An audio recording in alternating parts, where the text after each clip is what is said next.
se habla de una caída en la inflación, se empieza a hablar de una caída en la inflación por encima de lo que se esperaba. Se esperaba un entorno del 8%. Si cae el 7,8 son 2 décimas, dirán ustedes. No es tanto. Bueno, es muy importante, es bastante si lo hablamos en términos de miles de millones y sobre todo si hablamos del hecho de que tras 4 subidas muy agresivas en los tipos de interés, la Reserva Federal podría estar viendo cómo las cosas funcionan. Subimos los tipos de forma agresiva, pero oye, funcionan. ¿Es así o no es así? Vamos a volver a preguntarlo. Nos trasladamos de nuevo con Ignacio Albizuri, en este caso. Ignacio, buenísimas tardes. Muy buenas tardes. 7,8% dicen algunos bancos. ¿Esto va a hacer que baje la subida de tipo de interés, que nos veamos tranquilos, que suba el mercado esta tarde y los próximos días? Hombre, es muy probable que se anime bastante el mercado viendo cómo ya estas medidas y estas subidas de tipos tan fuertes, pues están tomando sus efectos y consecuencias.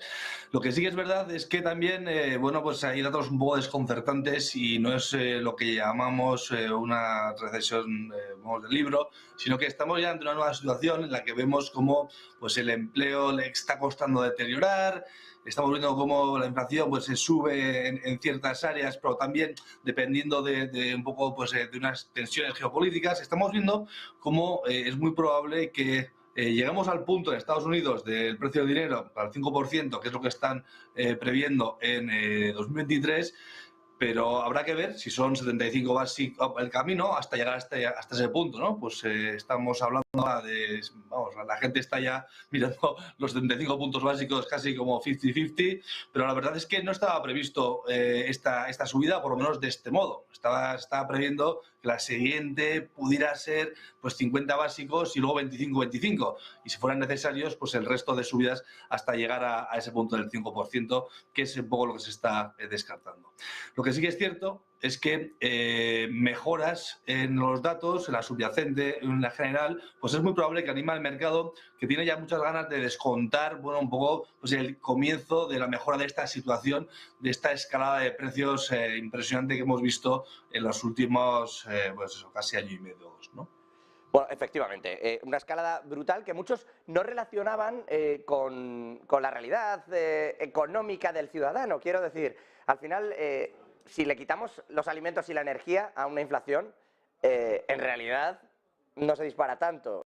Y sobre todo dices, quito la energía, quito la alimentación, me sale la inflación subyacente. Pero tampoco es real, porque tanto la energía como el alimento está impactando en prácticamente todo lo que ocurre dentro de la inflación subyacente. Al final son costes para la mayor parte de estos operadores que se trasladan también al cliente final. Entonces, ¿hasta qué punto todo lo que ha ocurrido con el gas, con el petróleo, no ha influido y en realidad lo que están haciendo los bancos centrales no es pasarse de rosca?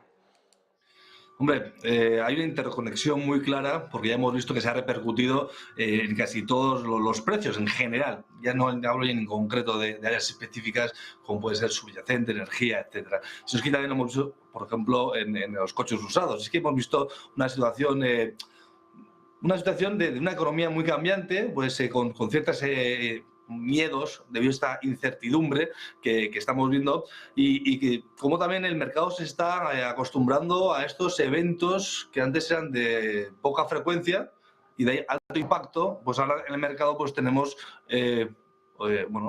hechos en el mercado, o sea, hechos preocupantes o hechos de impacto de alta frecuencia con alto impacto. Alto impacto y en determinados sectores. Es decir, por ejemplo, un gráfico importante de ese CPI, de lo que sería el IPC en Estados Unidos, si me permiten la analogía, quienes nos están viendo. La inflación tiene puntos muy concretitos, los coches usados, por ejemplo. Es uno de esos puntos donde se fija uno mucho en cómo está funcionando la economía, ¿no? Porque al final esa venta, ese dato, podemos ver un gráfico de esos coches usados, ahí lo tienen, cómo se ha disparado, ¿no? en los últimos tiempos. Es una de esas categorías en la que nos vamos a fijar por mirar también los precios, ¿no? Porque al final que estemos en eso quiere decir que el personal claramente, con perdón de la expresión, se está rajando de comprar nuevos y se va a ese mercado por un tema de dinero. Miramos otro de los servicios médicos, por ejemplo, de esos puntos importantes del IPC norteamericano, de esa inflación, del CPI, de esa inflación norteamericana. Gráfico importante, aquí lo tienen. También vemos cómo han caído muchísimo, es decir, se está moderando el gasto.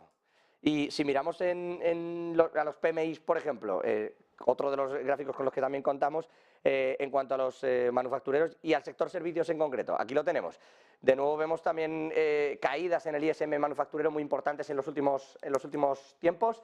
En este sentido, Ignacio, ¿todo esto está ocurriendo porque a la gente le cuesta mucho vivir o porque de verdad los tipos de interés están subiendo y eso les está repercutiendo en los costes?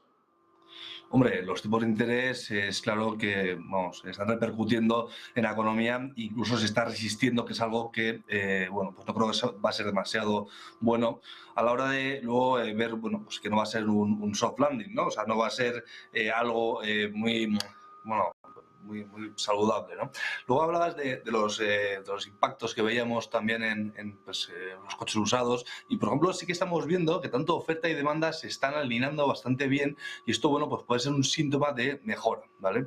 Sí que es cierto que no te puedes pasar de frenada, porque en Estados Unidos, como subas demasiado rápido los tipos de interés, pues bueno, pues vivienda, hipotecas, consumo, pues van a sufrir muchísimo y la FED lo que tiene que primar, uno de sus principios es la salud y el empleo, ¿no? Entonces, por ese lado, tenemos que ver que antes de Jackson Hole, cuando Powell ya puso un poco más tensión sobre la mesa, estuvimos viendo que, bueno, igual se podía incluso prever algún tipo de bajada pequeña al final del 23, pero ya con sus declaraciones ya se eliminó dicha posibilidad.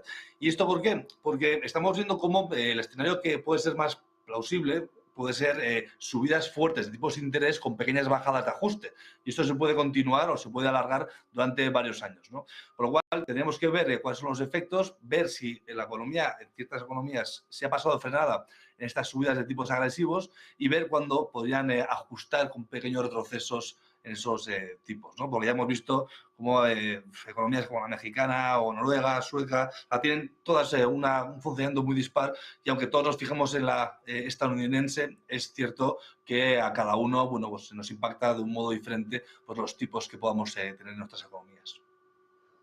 Bueno, efectivamente, importante todo lo que está ocurriendo, nos impacta de manera diferente. Estaba Andrea Enria también hablando hasta hace unos minutitos, el director del Consejo de Supervisión del Banco Central Europeo, hablando aquí en Holanda, en Países Bajos, mejor dicho, sobre lo que ocurre efectivamente con una inflación que se maneja de manera diferente en distintos estados y que efectivamente en Europa pues tiene otras recetas. Veremos a ver si nos aplican bien la medicina o si terminamos arrepintiéndonos con Christine Lagarde de todo lo que estamos viviendo estos días, como en su momento nos arrepintiésemos, por ejemplo, de tener al señor Trichet manejando los inicios de 2008.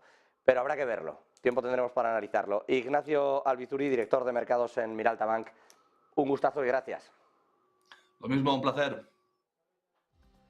Nosotros seguimos mirando ese dato de inflación, lo que estamos esperando.